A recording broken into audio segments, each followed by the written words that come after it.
Hey, coach, if you could smash the like and subscribe button, help me out, help out.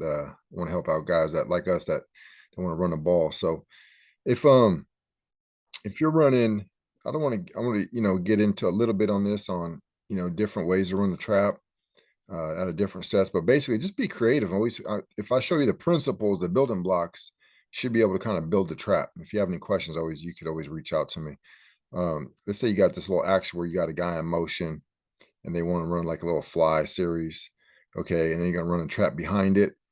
Um, Make sure he doesn't hug the mesh. Make sure he gives a little bit of ground, gives a little bit of space between the mesh and the quarterback, and the ball handler, because uh, um, you don't want to delay this any more than necessary. You want to be able to hit the trap as soon as possible. So if you got this little thing right here, now if we're going to go into our double team here. First backer inside. Okay. And I don't like the way I'm drawing that, to be honest with you.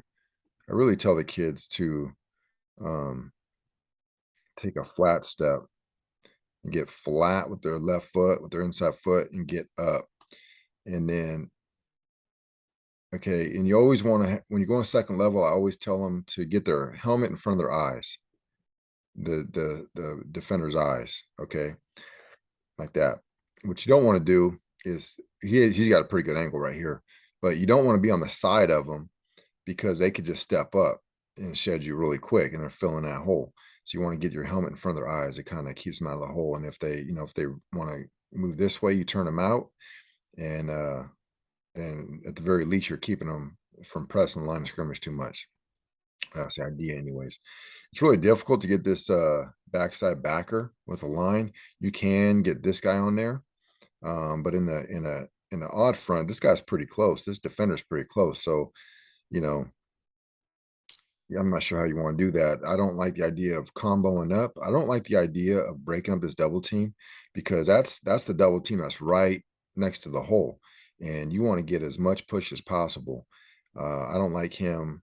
If you even give him, like, let's say the center in this case, if you even give him responsibility for the backside A gap, or if you want to give the guard, in this case, responsibility for climbing up to a backer, that really weakens just by giving them that other responsibility. It weakens the double team. You really don't want to do that. Okay, so on this one, whether you want to protect the backside gap with the guard, or if you want to seal down with the tackle, however you do that, the other guy's pulling. Okay, and you have the depth step. Get your helmet in the hole. Put your helmet. And we're going to draw this little thing. That's where their helmet goes. Okay, so in this case, you want to go. I talk a lot about which shoulder they use. I talk about shoulder more so than the helmet, but I do draw the helmet. Okay, in this case, he's using right shoulder, right shoulder. Okay, he's going to, in this instance, he's going to seal down and protect the hole. Now, you can do whatever you want right here. It just depends on your personnel. We do have a package where we can put all runners back here, where we got a fly series. And we have all running backs back here, or if you got a running quarterback. The best trap we ever did in the past probably 5 years was to our quarterback. But you have to have a guy that could do it. Okay.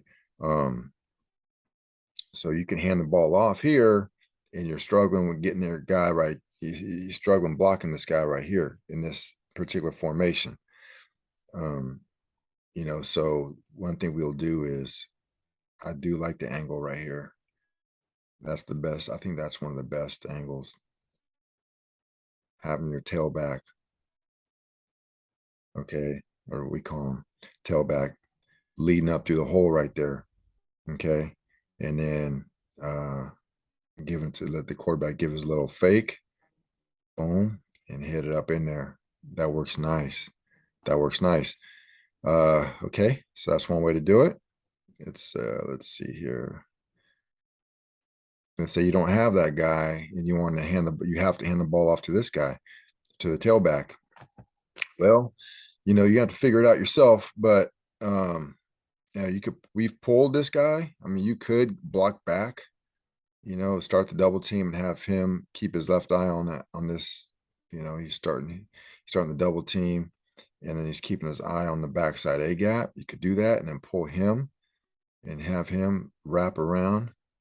You can do that. Okay. We've done that. We've done that for years, actually. Okay. We actually, we can get into it when we go to even. That used to be our little adjustment when we would trap the second guy out on an even front. If they want to get like in the 6-2, we would have that, we have a call to bring that second guy. You can do that. And then in that case, hand it off to the tailback. Or if you want to make it, I don't like that so much. Okay. I was gonna say, if you wanted to, have this fly here and the tailback going that way, and then keep the quarterback, you could wrap around with the tackle. You could get the fullback leading through the hole. Now, there's a team here in California, Clayton Valley. They've had a ton of success, state championships. And there was a state championship where they ran trap a ton. I mean, I think the running back he had over 300 yards, and a lot of it was on that trap. And they would even line up their tailback or their fullback on this side, and I think they would cheat him. They would cheat him a little bit. We actually played him in the playoffs, and they would cheat him, and he would get over here and lead through the hole. And you could do that, and their coaches, probably better than me at this stuff, and they would boom, and it worked for them. I didn't care. I personally didn't care for that. We tried that. I didn't care for it. First of all, we didn't have a good fullback that year, to be totally honest with you. But I just don't like that. I don't like anything coming from the front side.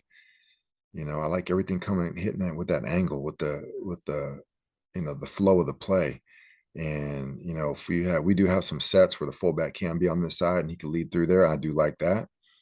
But if he's on the front side right here, let's say you're in an even front or whatever, it's just it gets, if this, we're not talking about the even front right now, but this guy's right down here and he wants to get up in there quick and stuff. And he gets, I'm getting all screwed up here.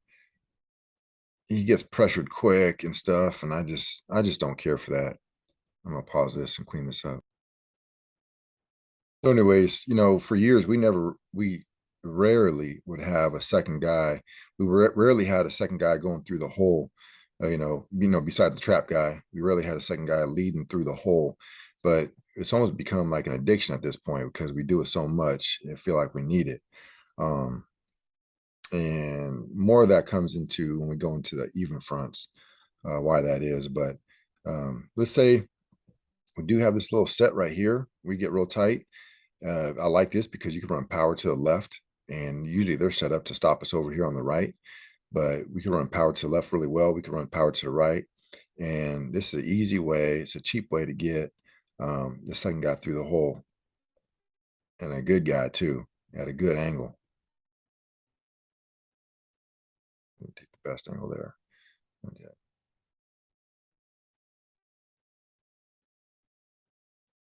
Okay. And this guy, boom, that's easy. And then this guy could run it, or he could be your mesher. Okay. And then boom. You can do it like that. But not a problem. Let me pause this real quick. You can have the tight end be the second guy with some success. Okay. But I don't like about that is let me get them into like a 5-3. What I don't like about that is just he's got to cover a lot of ground. Let's drew that a little bit better that time. He's got to cover a lot of ground. Now, he's going to be our speed guy. If we're tight right here, I want this guy, our left tight end, to be a speed guy for pass routes. And if he has to pull, he's got to, go a long ways. I will say this: the way I drew this up is a little deceiving because in real life, we'll keep the backside really tight on trap. I will keep the backside tight on everything because if we're running a counter, I want them tight to get them bunched up to get a little push. if we're running power sweep to the right, I want the pullers to have less distance to run. And also it keeps it tight for this guy. Whoever's sealing on the backside, they don't have a lot of space to run through. Okay. So we'll do this. He's getting the first guy on the weak side. Okay, we will do that. He's got to stay out of the hole, though. He can't have him lingering in the hole. Okay, in this instance, you could hand the ball off here. He could be the mesher. We could run with the quarterback. Okay, and everybody else does the same rules. Boom. Helmet in front of the eyes. Okay. I'll tell you right now, I'll show you right now the best trap we ever did out of this tight stuff was just this. Now, I didn't like it theoretically because I didn't feel like it had enough I feel like it had enough deception, but get flat, screwed up. I have a hard time drawing with this mouse. And then, I think that year we still with problem mostly with the guard. We had a stud right here, and he was more like a single wing tailback than he was a quarterback, but and then we had a beast right here at tailback. We call him tailback still. We had a beast right here at tailback, and it's kind of like full back body. And he'd get through here, and he could get that guy. He can get that guy. It was the best angle. And then we're going here. They read our fullback a lot, and there's no mesh, but it would just hit. And I try to get away from it forever because there was no deception. I didn't like that. But it just worked better, personnel wise. The angle, everything worked better. No, we didn't have deception, but it was just a better trap that year. So I love this angle right here. But anyways, you're going to have to, I think you're going to have to at least have a call to bring a second guy, bring a lead guy. You got a trap guy and a lead guy for the backside. For years we lived without it, but I will say this too. When we were running double wing, it was a little bit more deceptive, and you get a nice push. You get a nice push here. You're kind of in this guy's path anyways, and boom, you get right here. And then the quarterback, we teach them take that open up. You always want to, everything's got to be off this backside. Okay. You don't want to be handing a ball off to the front side on trap, because if you get pressure from the play side, you don't want this guy to have be able to get a hand on them. Okay. You want the pocket fits kind of underneath and around this double team. And so we're up in here like this. We're up in here. Okay. And we'll close this off. And so we got a nice little wall, and plus it's super deceptive. So this guy really I wasn't really concerned with him back in those days. Oops. I'm not sure what happened there. There we go. And so he'd be through there lickety split. Okay. So we never, there was we get into it on the even stuff. There was a call for a second guy versus like a 6-2 if we needed to do that. But we just didn't need it back then. Yeah, I'm having trouble with my stuff here. Sorry.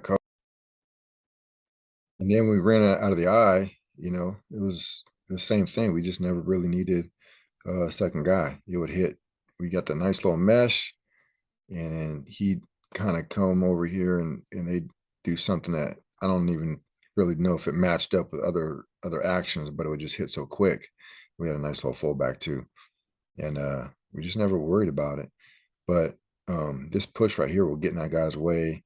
We have basic rules on our double teams where if the linebacker tries to blitz the inside gap or penetrate through the inside gap, he'll come off. So we were just always okay on it. But if they start shading you and you're in this, that's back then, that's when we were doing like tackle trap. That would be our tackle trap back then. He would seal. I'm not seal, but he'd protect, boom, you know, you can go here to here. He might have to make a decision based on what he sees, you know. Our rules would take us here, but you could always adjust that to just say, hey, just, go get that guy or go to safety, just you could customize stuff on, but basically just stick with our rules as a rule of thumb. First linebacker to your inside, and then they get pretty smart. If as long as you're not carrying too many plays, they can kind of figure things out and communicate, make adjustments on them, on their own, to be honest with you. So trap was a good play. Trap was a good play. Force in the eye. Boom. Pop. You could actually do that. You could actually do tailback on this one. Tailback trap, however you want to do it. Boom.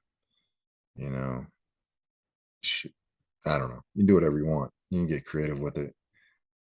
I really didn't want to. I really didn't want to say, this is how you do it because I don't know what you run. But as long as you understand the concepts and the basic rules, you can get creative with it and match it up with your best plays and see how the trap fits in, out of that series for you. But anyways, I was always kind of jealous of guys that were a little bit more open because it felt like the trap was even easier. One thing I will say before we get out of here is that one of the reasons why the trap doesn't always work and it's a little more dicey as much fun as it is, and you can get big plays and you can pop big plays. It can be a little more dicey just because you're running inside. Anytime you're running inside, you got big bodies in there, space is kind of squeezed. It's not the best, it's not the premier place to run, which was, I don't want to get on a tangent here, but the people that just lean on inside run or inside zone just drives me nuts. I remember USC when they switched to inside zone, it just drove me nuts. There were so many zero plays. And I understand that it marries up with more. And you can kind of, it's just easier to add it. It's easier to build off of. It just marries up with so many different actions. It's just easy. It's simple. I understand that.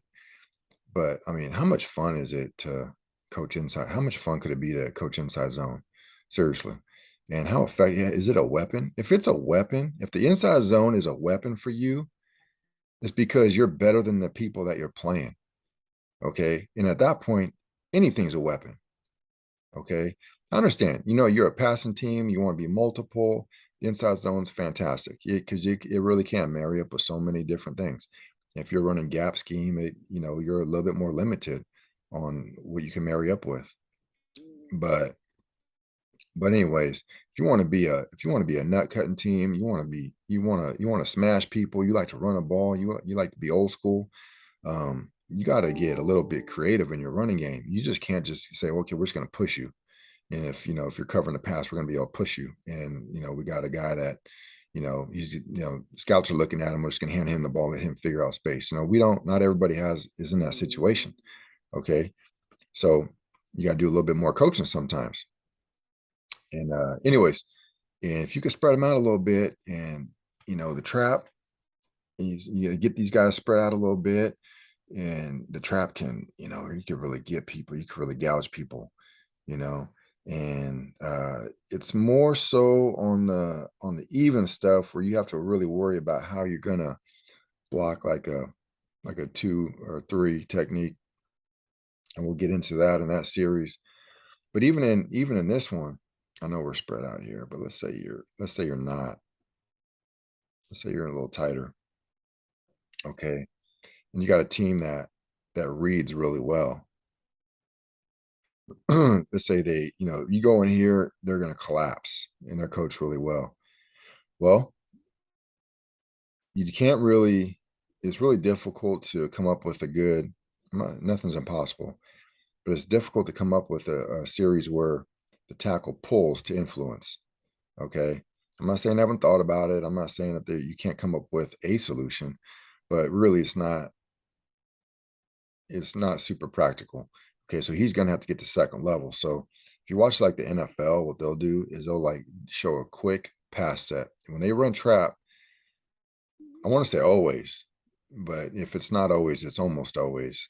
If they're running trap, they're showing a quick pass set. The guy that's lined up on the trap guy is showing a quick pass set to hopefully influence him to, you know, I got the wrong color, but get up, try to beat him on his outside shoulder and get upfield. Becomes more trappable. Then they're so good. They might do first move. He releases inside, they collapse. I mean, they read it pretty quick, but you got to hold them a little bit. If these guys are really well coached, or he's if he's well coached and he's talented or he's talented, and you just release inside, they're going to squeeze down on that, and that could be tough. So, obviously, if they do squeeze down, it's not impossible. You want to get a good double team right here. You want your double team to be good, okay, to counteract that squeeze. And also, what we do tell them is when he gets over there, when the trapper gets over there, and this guy's like hugged up, and you have no choice, you have to log him in. I don't like doing that, and I really don't even like telling them that, because as soon as you tell them, as soon as you introduce some gray area or they have to make a decision on the run, um, you're not executing as aggressively as you want to do. So I really hesitate to even tell them that. It has to be so obvious they don't have a choice. So I really just I just really want to kick him out, trap him. If we have to influence them to make that happen, we'll influence them. And like I said, it really, that happens more in an even front. But anyways, that's it there. I mean, I think we got, if I think of something else, I'll make a part 3, but I think we got the building blocks on the trap. And let's review that real quick.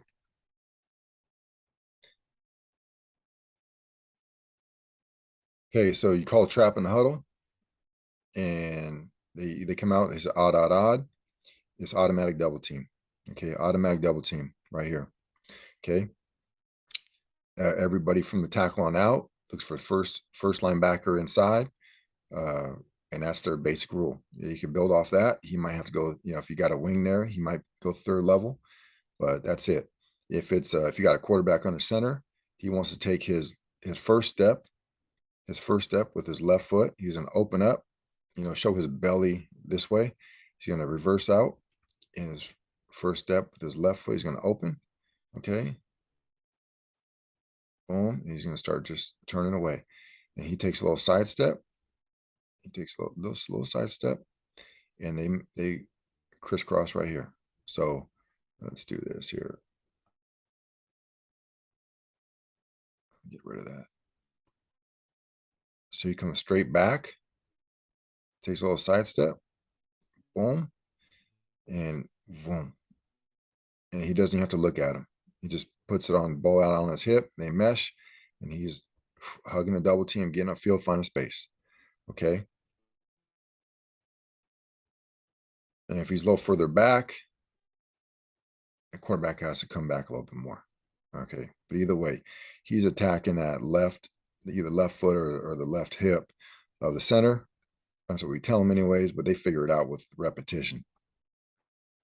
And away you go. And that's a nice little play up in there. Okay. And then you got to figure out who you want to trap with, guard.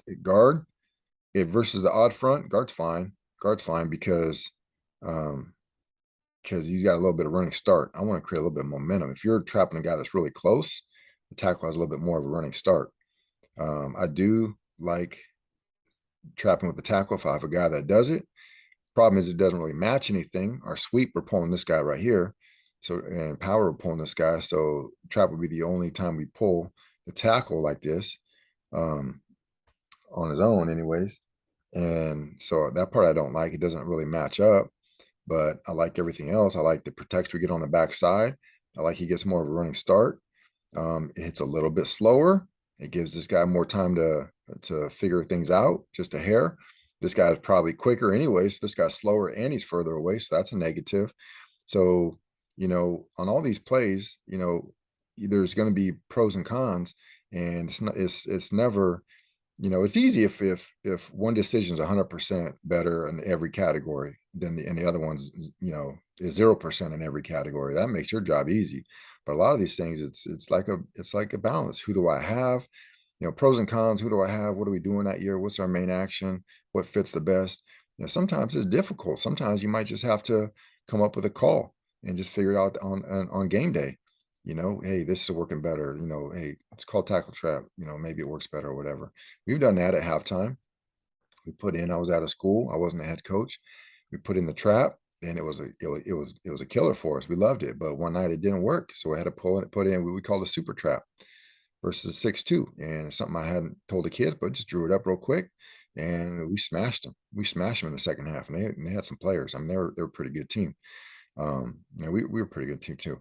But if it was my team, I was the head coach, stuff would have been in the off season already. But anyways, so double team, figure out who you're going to trap with. Do you need a second guy? And if you do need a second guy, where's that guy coming from?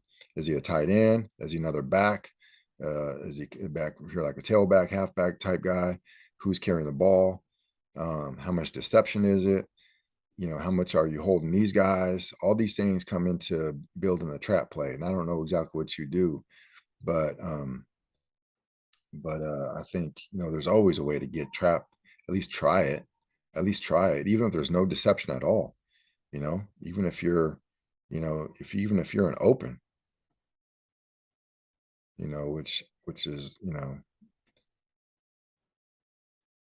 everybody wants to do nowadays. I'm not sure how long this is going to last, but you know, even if you're an open, run trap, see what happens. You can marry it up with some fly or whatever, or you could just lead him and carry with the fullback. I'm sorry, carry with the quarterback. You could, run a draw action out of it to maybe hold this guy a little bit, or, you know, or do some kind of crisscross where we're going, we're going to run trap.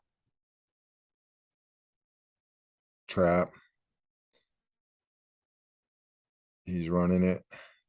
Yeah, we're running some type of a, you know, zone read lead, wrapping around, you know, type thing. Or you could, hold hold this guy with the this action, and then get there. You could just figure this stuff out. You got to build your play how depending on like I said, personnel and the rest of your offense. But hopefully through these last few videos, you've gotten enough building blocks where you can build a play, you know. So if you have any questions, or if I think of anything else, I'll make another video. But if you have any questions, just let me know and we can get into it. I love this play. I'm gonna make another series on the even fronts. Which is, a little bit more decision making versus odd. It's easy. We always have two traps. So we might say, depending on who's getting the ball, let's say it's a two back, whatever that may be in that whatever set we're running. You say 20 trap or 22 trap. In an odd front, it's the same play. We don't have two traps. The nose we're double teaming, and then we're kicking out the next guy. Now I say that, obviously, contradicting myself, but if we are in a situation where we're having an unbalanced front and they want to give us a shade to the strong side, then we can trap him, and that would be different. It's almost like an even front in that situation. But we run so much balanced front, either no tight end or one tight end, we hardly ever get for they're an odd front, we hardly ever get a shade. It's always just a true nose. So anyways, hopefully that helps a little bit. And then like I said, if you have any questions, give me a call. All right, Coach. Thank you. Appreciate it.